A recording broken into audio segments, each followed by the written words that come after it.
বাসার দেওয়াল টপকে বাইরে আসলাম। চলছি দূর অজানায়। সামনে রেল স্টেশন। ট্রেন আসার আওয়াজ পেয়ে স্টেশনে এসে ট্রেনে উঠে পড়ি। জানি না কোথায় যাব। একটা সিটে বসতেই পায়ে কি যেন লাগলো।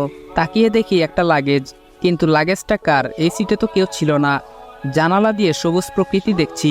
পরের স্টেশন আসতে আশেপাশের সবাই সিট থেকে নেমে গেল, কিন্তু কেউ লাগেজটা নিল না। মনে হয় কেউ ছেড়ে গেছে। লাগেজটা খুলতেই অবাক হয়ে যাই। লাগেজটা টাকা দিয়ে ভর্তি, কিন্তু এগুলো কার টাকা?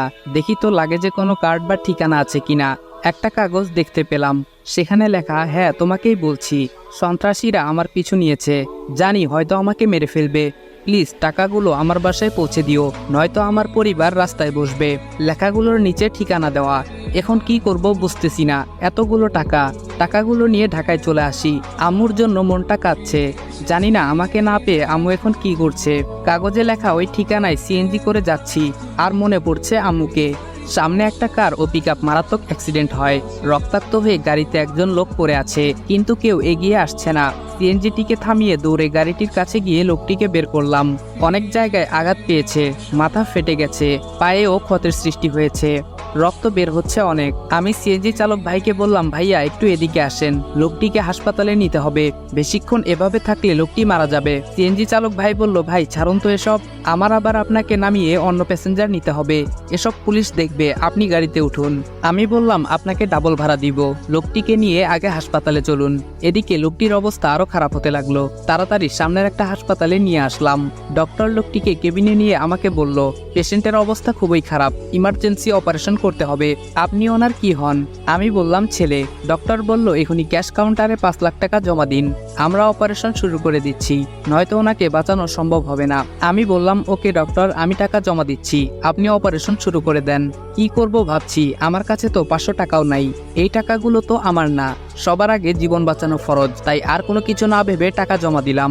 লোকটিকে অপারেশন থিয়েটারে নিল। একটু পর নার্স এসে একটা ফোন হাতে ধরিয়ে দিল।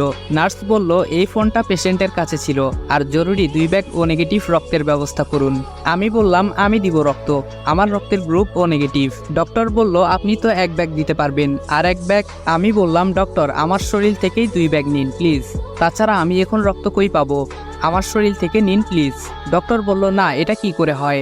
আমি অনেক রিকোয়েস্ট করার পর নিল। কিছুক্ষণ পর রিংটং বেজে উঠল। লোকটির ফোনে ফোন দিচ্ছে, রিসিভ করে সালাম দিলাম। অপর সাইড থেকে বলল, কে আপনি? আমার আব্বুর ফোন আপনার কাছে কেন? আমি বললাম, আপনার বাবা অ্যাক্সিডেন্ট করেছেন, হাসপাতালে চলে আসেন। কিছুক্ষণ পর মেয়েটি ও তার মা চলে আসলো। মেয়েটি দেখতে অপসরীর মতো। মেয়েটি বলল, আপনি ফোন রিসিভ করেছিলেন তাই না? আমি বললাম, হ্যাঁ। মেয়েটির মা বলল, ওনাকে এই হসপিটালে কে এনেছে? আমি বললাম, আমি নিয়ে এসেছি। মেয়েটি বলল, এই ফালতু মার্কা হসপিটালে ভর্তি করতে কে বলেছে আপনাকে? বলেই গালের মধ্যে কষে একটা থাপ্পড় লাগিয়ে দিল। এমন সময় নার্স বেরিয়ে এসে বলল, তাড়াতাড়ি এই মেডিসিনগুলো নিয়ে আসুন। আমি বললাম, আন্টি এই নেন ফোন ও মেডিসিনগুলো তাড়াতাড়ি নিয়ে আসেন। আমি চলে যাই। মেয়েটি বলল, ছোট লোকের বাচ্চা, যা ভাগ। আম্মু কাগজটা আমাকে দাও, আমি নিয়ে আসছি। আমি মনে মনে বললাম, হায়রে মানুষ, ওনার বাবাকে বাঁচাতে কত কি করলাম, আর উনি আমার গায়ে হাত তুললো, অপমান করলো। আমার কপালটাই হয়তো খারাপ, তাই এমন কষ্ট পাই। বাহিরে এসে কাগজের ঠিকানায় যাওয়ার জন্য সিএনজিতে উঠলাম। তেজগাঁও এসে সিএনজি থেকে নামলাম। একটা লোককে জিজ্ঞেস করলাম, ভাইয়া এই ঠিকানা একটু দেখিয়ে দিবেন? লোকটি বলল, সামনে গিয়ে ডানে যাবেন, আশেপাশে খুঁজে দেখবেন, পেয়ে যাবেন। অবশেষে বাসা খুঁজে পেলাম। কিন্তু এটা কি বাসা নাকি রাজপ্রাসাদ? অনেক সুন্দর ফুলের গাছও লাগানো। বাসার নিচে থাকা দারোয়ানকে ঠিকানা দেখিয়ে জিজ্ঞেস করলাম। দারোয়ান বলল, হ্যাঁ আপনি কে? আমি বললাম, আমাকে চিনবেন না, এই বাসার লোকের সাথে কিছু কথা আছে, দেখা করতে চাই। দারোয়ান বাড়ির ভিতরে চলে গেল। একটু পর বাহিরে এসে আমাকে ভেতরে যেতে বলল। আমি ভেতরে ঢুকে একটা মহিলাকে দেখে সালাম দিলাম, আসসালামু আলাইকুম। এই টাকাগুলো মনে হয় আপনার স্বামীর, এই চিরকুটটা পড়ুন।